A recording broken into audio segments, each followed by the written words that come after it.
Greek mythology की बहुत सारी कहानियों में से एक कहानी है ट्रॉय की। और ट्रॉय के युद्ध को दुनिया का सबसे लंबा युद्ध माना जाता है और वह युद्ध लगभग 10 सालों से भी ज्यादा समय तक लड़ा गया था और इसी युद्ध पर बनी है यह मूवी ट्रॉय। तो गाइस, आज की इस वीडियो हम यही देखेंगे कि आखिर क्यों ट्रॉय का युद्ध इतना लंबा चला। तो बिना किसी देरी के वीडियो को स्टार्ट करते हैं। कहानी 3200 बीसी में शुरू होती है, जब ग्रीस के दो अलग अलग देश माइनी और थेस्ली के राजा अगमेम्नॉन और ट्रियोपास अपनी सेनाओं के साथ एक दूसरे के सामने खड़े होते हैं। अगमेम्नॉन ट्रियोपास से कहता है, मुझे तुम्हारी सेना पसंद आ गई है। ट्रियोपास कहता है, ऐसा हो नहीं सकता है। अगर तुम्हें मेरी सेना चाहिए तो तुम्हें हमसे युद्ध करना होगा। उसके बाद तुम मेरी सेना भी ले सकते हो और मेरा राज्य भी। अगमेम्नॉन कहता है कि हम बिना खून खराबे के भी पुराने तरीके से इस जंग को खत्म कर सकते हैं। तुम्हारी सेना में जो सबसे होनहार सिपाही हो तुम उसे बुला लो और मैं अपनी सेना का सबसे बहादुर सैनिक बुला लेता हूं और इन दोनों की बीच में लड़ाई करवाते हैं। उन दोनों की हार जीत से हमारी जंग का फैसला हो जाएगा। यह बात सुनते ही ट्रायोपस इसके लिए तुरंत मान जाता है और अपनी तरफ से लड़ने के लिए बॉग्रियस को बुलाता है। बॉग्रियस लगभग 8 फीट लंबा और दिखने में काफी तगड़ा है। इसके बाद अगमेम्नॉन अपने सबसे बेस्ट वॉरियर अकिलेस को बुलाता है, लेकिन अकिलेस वहां पर मौजूद नहीं होता है। तब एक सैनिक अगमेम्नॉन को बताता है कि वह इस फौज के साथ नहीं है और उसको बुलाने के लिए एक लड़के को भेजा है और अकिलेस उल्टा अपने खेमे में दो लड़कियों के साथ सो रहा होता है। इसके बाद अचिलीस जंग के मैदान में आ जाता है और जैसे ही बोआग्रियुस से लड़ने के लिए आगे बढ़ता है, अगमेम्नॉन उस पर गुस्सा करता है और कहता है कि तुम्हें तुम्हारी हरकतों के लिए कोड़े मारे जाने चाहिए। लेकिन अचिल्स को इस बात से इतना ज्यादा गुस्सा आता है कि वह बिना लड़े ही यहाँ से वापस जाने लगता है। तभी यहाँ नेस्टोर, जो कि अगमेम्नॉन का सलाहकार है, वो अचिल्स को समझाता है, तुम्हारे जैसे महान योद्धा को ऐसे पीछे नहीं हटना चाहिए और तुम्हारे लड़ने से यह जंग यहीं पर खत्म हो जाएगी और कितने ही लोगों की जान बच जाएगी। अकिलीस अब मान जाता है और बोआग्रियस से लड़ने के लिए आगे बढ़ता है और वह अपने पहले ही वार में बोआग्रियस को धूल चटा देता है। अखिल्लेस इसके बाद ट्रियोपास की सेना में बाकी खड़े सैनिकों को चैलेंज करता है कि किसी में भी हिम्मत हो तो आकर मुझसे लड़े, लेकिन बोआग्रियस का हाल देखकर किसी की भी आगे आने की हिम्मत नहीं होती है और यह वॉर अगमेम्नॉन जीत जाता है। अगमेम्नॉन ने ग्रीस के बहुत से देशों को जीता होता है और आज उसने अखिल्लेस के दम पर थेस्ली को भी जीत लिया है और इसीलिए वो चाहते ना चाहते हुए भी अखिल्लेस के इस एटीट्यूड को बर्दाश्त करता है, क्योंकि वह जानता है अचिलीस जैसा योद्धा उसके पास दूसरा कोई नहीं है। उसके ही दम पर ही उसने बिना लड़े ही ऐसी कई सारी ऐसी जंग जीती है। इसके बाद सीन चेंज होता है और हमें ग्रीस के ही एक दूसरे देश स्पार्टा पर, जहां स्पार्टा का राजा मेनेलाउस ट्रॉय देश के दो राजकुमारों हेक्टर और पेरिस से मिलता है। हेक्टर और पेरिस यहाँ स्पार्टा में कुछ दिनों से हैं और मेनेलाउस से ट्रॉय और स्पार्टा के बीच शांति समझौता लेकर आए हैं, क्योंकि इनके बीच पहले काफी युद्ध हो चुके हैं और अब ये और युद्ध नहीं लड़ना चाहते हैं। मेनेलाउस इनके इस शांति समझौते को स्वीकार कर लेता है, पर कहानी में ट्विस्ट तब आता है। मेनेलाउस की बीवी हेलन है, जो कि दिखने में बहुत ही सुंदर है, जो कि ट्रॉय के राजकुमार पेरिस को अपना दिल दे चुकी होती है और उसे सीक्रेटली अफेयर भी चला रही होती है। और जब मेनेलाउस और उसकी प्रजा बाहर जश्न में डूबे होते हैं, तब पेरिस और हेलन अंदर कमरे में इंटीमेट हो रहे होते हैं। इंटीमेट होने के बाद हेलेन बहुत ही ज्यादा इमोशनल होती है, क्योंकि कल सुबह पेरिस हेक्टर के साथ अपने देश ट्रॉय वापस चला जाएगा और उसको अपनी जिंदगी मेनेलाउस के साथ ही काटनी पड़ेगी, जो कि वह बिल्कुल नहीं चाहती है। अब अगले दिन जब पेरिस और हेक्टर अपनी जंगी जहाज से वापस ट्रॉय आ रहे होते हैं, तब पेरिस आधा रास्ता पार करने के बाद हेक्टर को बताता है कि हेलेन को वो अपने साथ शिप पर ले आया है। हेक्टर इस बात से काफी ज्यादा गुस्सा हो जाता है, क्योंकि बहुत सालों बाद ट्रॉय और स्पार्टा में शांति समझौता हुआ है और पेरिस की इस गलती से हर चीज पर पानी फिर जाएगा। हेक्टर जहाज को दोबारा स्पार्टा देश की तरफ घुमाने का ऑर्डर देता है, पर पेरिस कहता है कि अगर ऐसा होगा तो वो भी हेलन के साथ स्पार्टा वापस जाएगा। हेक्टर उसे समझाता है कि तुम पागल हो गए हो क्या, वो लोग तुम्हें जान से मार देंगे। पेरिस कहता है चाहे कुछ भी हो जाए वो हेलन को अकेले नहीं छोड़ सकता है। अब हेक्टर को भी लगता है कि गलती तो हो ही गई है और वापस जाने पर मेनेलाउस पेरिस की जान भी ले सकता है, तो वह हेलन को ट्रॉय ले जाने के लिए तैयार हो जाता है। अब जब मेनेलाउस को यह बात पता लगती है तो वह काफी गुस्से में आ जाता है और अपने भाई अगमेम्नॉन से हेल्प मांगने जाता है और वह अगमेम्नॉन से कहता है कि ट्रॉय का राजकुमार मेरी पत्नी को अपने साथ भगा ले गया है और यह सिर्फ मेरी बेइज्जती नहीं है बल्कि आपकी भी है और आपके साथ साथ पूरे ग्रीस की बेइज्जती है। मैं उनके साथ युद्ध लड़ना चाहता हूं और इसमें मुझे आपका साथ चाहिए। अगमेम्नॉन मेनेलाओस को इसके लिए हाँ बोल देता है, पर वह ऐसा हेलन को वापस लाने या अपने भाई की मदद करने के लिए नहीं करता, बल्कि उसका काफी सालों से सपना है कि वह ट्रॉय को जीतकर उसके समुंदर पर कब्जा करे। पर ट्रॉय आज तक किसी से भी नहीं हारा है। इसके बाद जब रात में अगमेम्नॉन युद्ध की स्ट्रेटेजी बनाता है तो नेस्टर उसे बताता है कि इस वॉर में एचिलेस हिस्सा नहीं लेगा। इस बात पर अगमेम्नॉन कहता है कि मुझे कोई फर्क नहीं पड़ता, वो वैसे भी वफादार नहीं है और ना ही वो मुझे पसंद करता है, उसे तो बस अपनी वाहवाही चाहिए होती है। मेरे साथ ग्रीस के बाकी राजा और उनकी सेनाएं होंगी, मुझे अचिलिस के जाने ना जाने से कोई फर्क नहीं पड़ता। पर नेस्टर उसे समझाता है कि हमने उसकी बदौलत एक नहीं काफी जंगें जीती है और यह एक बड़ा युद्ध होने वाला है जिसमें हमें उसकी जरूरत पड़ेगी। अगमेम्नॉन अखिल्लेस को मनाने के लिए इथाका देश के राजा ओडिसियस को उसके पास भेजता है। इसके बाद हमें राजा ओडिसियस को दिखाया जाता है जो कि अपने राज्य में होते हैं। तभी उनके पास उनके सैनिक आते हैं और उन्हें अगमेम्नॉन का संदेश सुनाते हैं। अब इसके बाद ओडिसियस जाकर अकिल्लिस को समझाता है कि तुम यह वॉर अगमेम्नॉन के लिए या उसके भाई के लिए नहीं लड़ोगे, बल्कि ग्रीस के लिए लड़ोगे, और यह जंग इतिहास में हमेशा याद रखी जाएगी और इसमें भाग लेने वाले योद्धाओं का नाम अमर हो जाएगा। अकिल्लेस के लिए युद्ध लड़ना और अपना पराक्रम दिखाना ही उसकी जिंदगी में सब कुछ है, क्योंकि वो अपने आप को बेस्ट वॉरियर मानता है। पर वो अभी ओडिसी को कोई भी क्लियर जवाब नहीं देता है। अकिल्लेस इसके बाद अपनी माँ से मिलता है और इस वॉर में जाने के लिए पूछता है। अकिल्लेस की माँ यहाँ भविष्यवाणी करती है और उससे कहती है कि अगर तुम इस वॉर में हिस्सा नहीं लोगे तो तुम्हारी एक खूबसूरत सी बीवी होगी और तुम्हारे बच्चे होंगे और उनके आगे उनके बच्चे होंगे और एक दिन तुम बूढ़े होकर मर जाओगे, पर तुम्हारा नाम कभी भी बड़े वॉरियर्स में नहीं लिया जाएगा। पर अगर तुम इस वॉर में जाते हो तो तुम वापस नहीं आओगे, लेकिन तुम्हारा नाम इतिहास में हमेशा के लिए याद रखा जाएगा। यानी कि अखिलेस की माँ एक तरफ तो उसको रोकना चाह रही है और दूसरी तरफ उसे जाने का खामियाजा भी बता रही है, पर फैसला उसने अचिल्लीस के ऊपर ही छोड़ दिया है। अचिल्लीस अपने लिए दूसरा ऑप्शन चुनता है और 3 दिन बाद लगभग अगमेम्नॉन की 50,000 सैनिकों की फौज के साथ ट्रॉय पर जीत के लिए निकल जाता है। इसके बाद सीन चेंज होता है और हमें ट्रॉय देश में दिखाया जाता है, जहां हेक्टर पेरिस और हेलन ट्रॉय पहुंचते हैं, जहां इनका शानदार स्वागत किया जाता है। पेरिस हेलन को अपने पिता और ट्रॉय के राजा प्रियाम यह जानते हुए भी कि हेलन मेनेलॉस की पत्नी है, उसको बिना कुछ बोले एक्सेप्ट कर लेते हैं। पर हेक्टर अभी भी हेलन को वापस भेजना चाहता है। वो रात में प्रायम से अकेले में हेलन को वापस भेजने की बात करता है और वो कहता है कि अगर हमने हेलन को वापस नहीं भेजा तो हमें एक बहुत बड़ी जंग का सामना करना पड़ेगा। अगमेम्नॉन काफी सालों से हम पर राज करना चाहता है और यह उसके लिए एक बड़ा मौका होगा और हम इतनी बड़ी सेना से शायद मुकाबला न कर पाएं। प्रायम कहता है, मैंने पहली बार पेरिस के लिए इतना प्यार देखा है और अगर हमने ऐसा किया तो शायद हम पेरिस से हाथ धो बैठेंगे। और रही बात ट्रॉय पर जीत हासिल करने की, तो ट्रॉय की दीवारें बहुत ऊंची हैं जिन्हें आज तक कोई नहीं भेद पाया है। अब इसके बाद वो समय आता है जब अगमेम्नॉन अपनी सेना लेकर ट्रॉय की तरफ बढ़ रहा होता है, पर वह देखता है कि एक जहाज जो कि सबसे आगे है, जिस पर अकिलीस और अकिलीस के लिए काम करने वाले सोल्जर्स,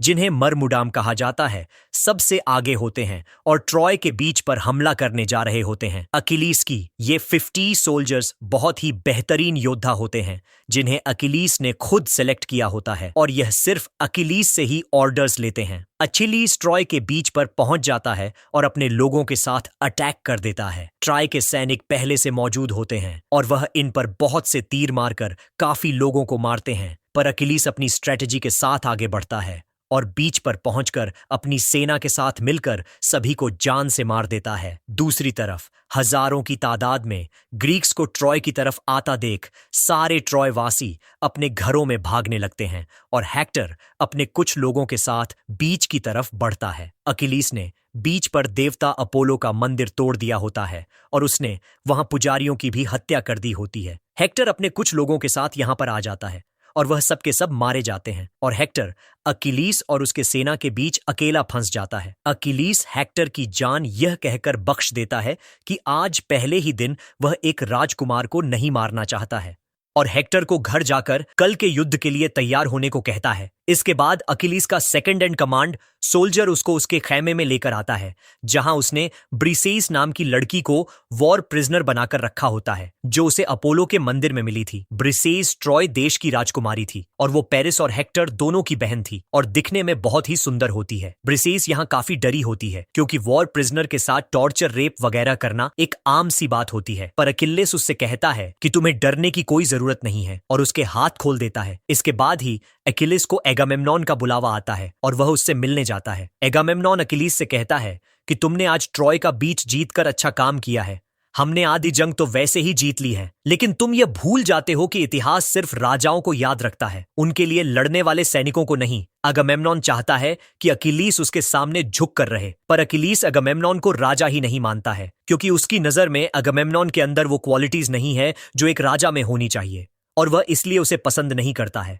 अगामेम्नॉन कहता है, तुमने आज बीच पर जो भी हीरे जवाहरात लूटे हैं वो मुझे सब चाहिए, और अखिलेस इसके लिए मान जाता है। पर अगामेम्नॉन यहां अकिलीस को नीचा दिखाना चाहता है और वह तुरंत अपने आदमियों से ब्रिसेस को यहां बुलवा लेता है और कहता है कि मुझे यह भी चाहिए, आज से हर रात यह मुझे नहलाएगी और मेरे साथ सोया करेगी। अब इस बात पर अकिलीस भड़क जाता है और अपनी तलवार निकालकर ब्रिसेस के लिए लड़ने को तैयार हो जाता है। यह देखकर ब्रिसेस खुद अकिलीस को रोक देती है और कहती है कि आज वैसे ही बहुत खून खराबा हो चुका है और मैं नहीं चाहती कि मेरी वजह से किसी एक की भी और जान जाए। अब वॉर का अगला दिन आता है और आज यह वॉर ट्रॉय की मेन लैंड पर होने वाली है, पर अकिलीस अगामेम्नॉन की कल की हरकत पर भड़का हुआ होता है और वह इस वॉर में हिस्सा नहीं लेता है। ट्रॉय और ग्रीस की सेनाएं आमने सामने होती हैं। हेक्टर और पेरिस आगे आकर अगामेम्नॉन और मेनेलाउस से बात करते हैं। अगामेम्नॉन हेक्टर से कहता है कि मेरी 2 शर्तें मान लो और यह युद्ध अभी खत्म हो जाएगा। पहली यह कि हेलन को मेरे भाई को वापस कर दो और दूसरी यह कि मेरे सामने सरेंडर कर दो। मैं यहाँ राज नहीं करूंगा, राज तुम्हारा ही होगा, बस जब भी मैं वॉर के लिए बुलाऊंगा तो आना पड़ेगा। हेक्टर ये दोनों ही शर्तें ठुकरा देता है और कहता है कि ट्रॉय का एक छोटा बच्चा भी विदेशी ताकत के आगे घुटने नहीं टेकेगा। पेरिस यहाँ मेनेलाओस से 1-on-1 फाइट की बात करता है और कहता है कि हम में से जो भी जीतेगा हेलन उसकी होगी। मेनेलाओस इस फाइट के लिए मान जाता है क्योंकि उसके लिए पेरिस को हराना कोई बड़ी बात नहीं थी और इसके बाद ही इनकी फाइट शुरू हो जाती है। मेनेलाओस पेरिस पर भारी पड़ने लगता है और वह अब पेरिस को मारने ही वाला होता है। तभी पेरिस भागकर हेक्टर के पैरों में गिर पड़ता है और अपने आप को बचाने के लिए कहता है। पेरिस की हालत देखकर हेक्टर इस फाइट को यहीं रुकवा देता है, पर मेनेलाओस अभी भी नहीं मानता है और वह पेरिस को मारने के लिए आगे बढ़ता है। हेक्टर इस तरीके से अपने भाई को मरते हुए नहीं देख सकता था और वह तुरंत अपनी तलवार निकालकर मेनेलाओस को जान से मार देता है। यह देखकर अगामेम्नॉन की सेना ट्रॉय के ऊपर अटैक कर देती है। हेक्टर सबसे पहले पेरिस को महल के अंदर छोड़ता है और फिर युद्ध लड़ने के लिए बाहर आता है। इस युद्ध में हेक्टर बॉग्रियस, जो हमने मूवी के फर्स्ट सीन में देखा होता है, हेक्टर उसको मार देता है। ट्रॉय की तरफ से चल रहे तीरों के आगे एगामेम्नॉन की आर्मी नहीं टिक पाती है और उनके काफी सैनिक मारे जाते हैं। एगामेम्नॉन को आज मुंह की खानी पड़ती है और वह अपनी सेना को पीछे हटने के लिए कहता है। इसके बाद एगामेम्नॉन की सभा में नेस्टर और ऑडियस आज की वॉर के बारे में बात करते हैं। ऑडिसियस कहता है कि अब या तो हमें वापस चलना चाहिए या फिर ग्रीस की इज्जत बचाने के लिए रुकना चाहिए, क्योंकि मेनेलाउस के मरने के बाद हेलेन वापस आए या ना आए इससे हमें कोई फर्क नहीं पड़ता है। पर अगामेम्नॉन कहता है कि अब वह इस वॉर को बिना जीते यहां से वापस नहीं जाएंगे। यहां अकिलीस को मनाने की भी बात होती है और नेस्टर कहता है कि उसको मनाने का सिर्फ एक ही तरीका है कि वो लड़की उसको वापस कर दी जाए। अगामेम्नॉन कहता है कि हाँ, मुझे कोई फर्क नहीं पड़ता, वैसे भी मैंने उसको अभी तक छुआ भी नहीं है, पर आज मैंने उसे अपने सिपाहियों को सौंप दिया है। इसके बाद जब वह सिपाही मिलकर ब्रिसेइस का टॉर्चर कर रहे होते हैं, तब अकिलीस वहां पहुंचकर उनमें से एक को जान से मार देता है और ब्रिसेइस को अपने खेमे में ले आता है। आज ब्रिसेइस और अकिलीस के बीच में काफी बातें होती हैं, जिसमें अकिलीस उसको देवताओं से लेकर जिंदगी जीने के तरीके बताता है और ब्रिसेइस ये सुनकर काफी खुश होती है क्योंकि ब्रिसेइस एक वॉर प्रिजनर है और अकिलीस चाहे तो उसके साथ कुछ भी कर सकता है, पर वो उसको किसी भी तरह का कोई भी नुकसान नहीं पहुंचाता है और उसके लिए सॉफ्ट कॉर्नर रखता है। और आज ही रात ये दोनों एक दूसरे के काफी करीब आ जाते हैं। अब इसके अगले दिन कोई भी युद्ध नहीं होता है और ओडिसियस आकर अकिलीस को समझाता है कि वह वॉर में हिस्सा ले, पर अकिलीस कहता है कि वह इस वॉर में हिस्सा नहीं लेगा और कल सुबह ही वापस चला जाएगा। ओडिसियस के बाद अकिलीस का भाई पैट्रोक्लस भी आकर अकिलीस से वॉर में हिस्सा लेने के लिए कहता है, पर अकिलीस उसे भी मना कर देता है, जिस पर वह काफी बुरा मान जाता है। दूसरी तरफ ट्रॉय की सभा में प्रायम फैसला करते हैं कि वह आज रात ग्रीक्स के ऊपर आग के गोले बरसाए। यहाँ पर हेक्टर इस फैसले के खिलाफ होता है और कहता है कि ऐसा करना गलत होगा, हमें पहले उनको अटैक करने देना चाहिए। हमारी दीवारें बहुत ऊंची हैं और हम उन्हें आसानी से पीछे धकेल देंगे। पर प्रायम यहाँ पर हेक्टर की बात नहीं मानता है, जिससे अगामेम्नॉन की सेना के काफी लोग मारे जाते हैं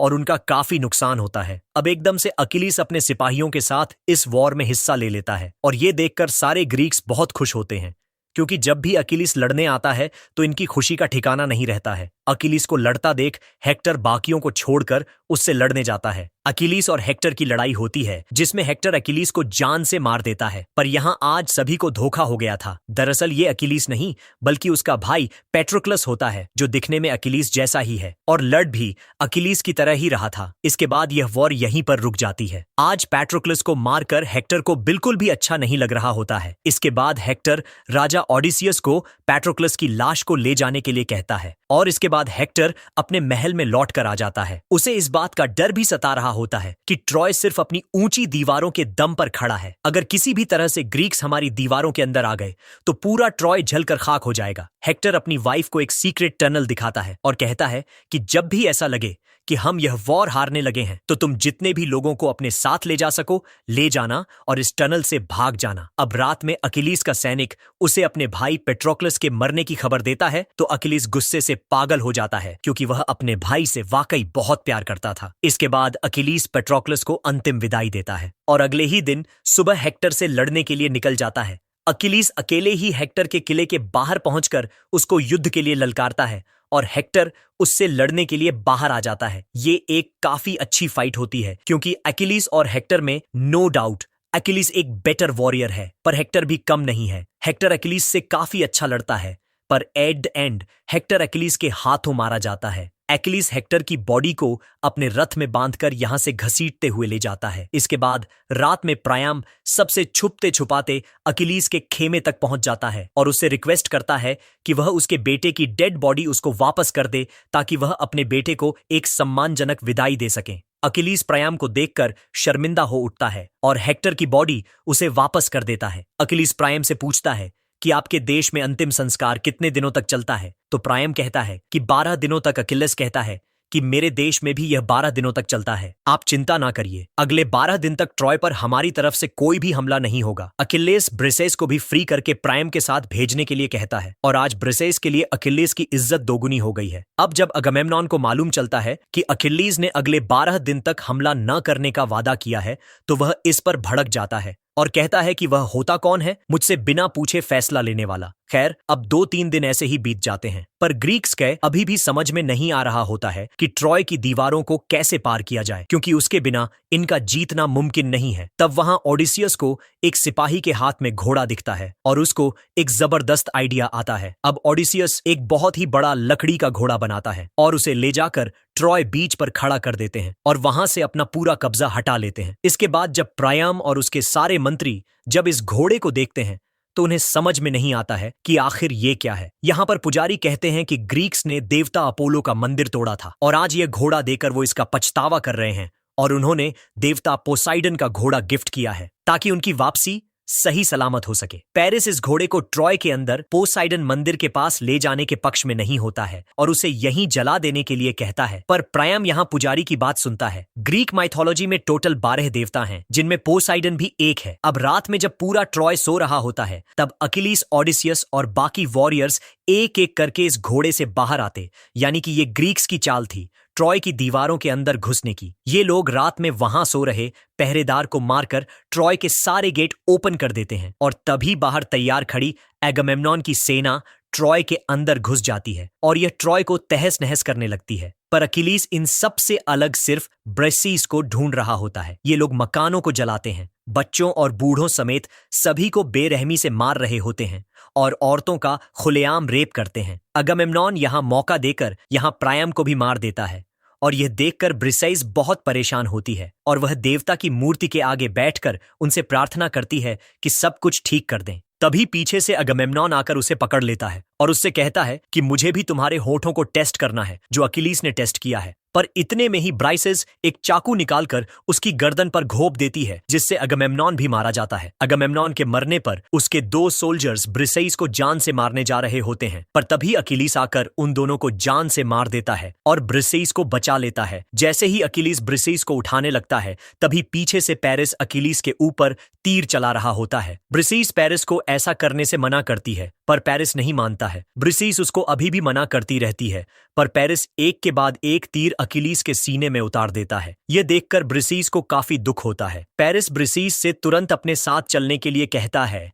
पर वो अकिलीस को छोड़कर यहां से नहीं जाना चाहती है। अकिलीस अब बस मरने ही वाला होता है और वो ब्रिसेइस से रिक्वेस्ट करता है कि वो यहां से चली जाए, क्योंकि थोड़ी देर में पूरा ट्रॉय जलकर खाक होने वाला है और उसकी भी जान जा सकती है। ब्रिसेइस अब यहां पर बहुत ही उदास होती है, पर वह पेरिस और बाकी बचे हुए लोगों के साथ उस सीक्रेट टनल से निकल जाती है। इसके बाद ही अकिलीस मर जाता है और ग्रीक्स के सैनिक अकिलीस को मरा देखकर काफी ज्यादा निराश होते हैं, क्योंकि आज उनका सबसे बड़ा और महान योद्धा मारा गया। इसके बाद सुबह राजा ओडिसियस अकिलीस को एक महान योद्धा की तरह विदाई देते हैं और इसी के साथ इस फिल्म की कहानी भी यहीं पर खत्म हो जाती है। ट्रॉय एक जबरदस्त हिस्टोरिकल ड्रामा है जो ग्रीक कवि होमर की लिखी इलियड कविता पर आधारित है। इसमें कुल 24 बुक्स हैं और इसे ईसा पूर्व 8वीं शताब्दी लगभग 750-700 ईपू में लिखा गया था। इसमें ट्रोजन वॉर और उसके नायक अकिलीस, हेक्टर और राजा प्रियम की गाथा दिखाई गई थी। लेकिन कहानी यहीं खत्म नहीं होती। ट्रोजन वॉर के बाद राजा ओडिसियस अपने सैनिकों के साथ अपने राज्य इथका की ओर निकलते हैं, लेकिन उनके लिए यह कोई आसान सफर नहीं था। घर पहुंचने में उन्हें पूरे 10 साल लग जाते हैं और इस दौरान उन्हें देवताओं के क्रोध, रहस्यमयी राक्षसों और जादुई प्रलोभनों का सामना करना पड़ता है। अगर आपको ये कहानी पसंद आई हो तो वीडियो को लाइक करना और एक प्यारा सा कमेंट करना